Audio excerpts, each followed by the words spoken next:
For thousands of years, wars were fought with soldiers, steel, and sacrifice. Today, the face of war has changed. Not slowly but completely. Welcome to the age of AI warfare.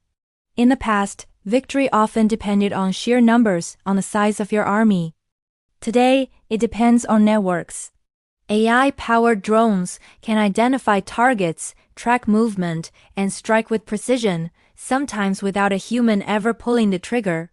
The soldier is no longer always on the battlefield. The machine is. Modern wars are fought through information. The battlefield has transformed from a physical map to a complex grid of data.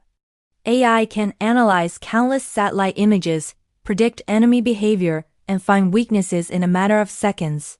In this new era, whoever controls the data controls the war. Losing critical information today can mean losing the entire conflict tomorrow, but AI doesn't need bombs to cause chaos. The invisible front of cyber warfare is just as devastating.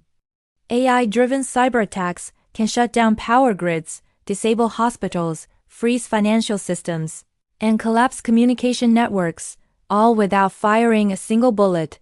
The most dangerous attacks are the ones you don't even see coming until it's too late. Then there's the issue of speed. AI makes decisions faster than a human mind can possibly comprehend. In the AI age, wars could be decided before political leaders even have a chance to respond.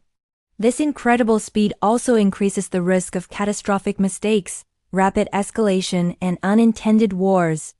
When machines react in microseconds, there may be no time for anyone to hit the brakes.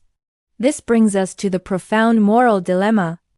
Who is responsible when an AI makes a lethal decision? The programmer who wrote the code?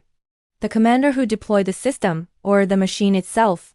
In AI warfare, the lines of accountability become dangerously blurred, and humanity risks becoming a bystander to its own destruction.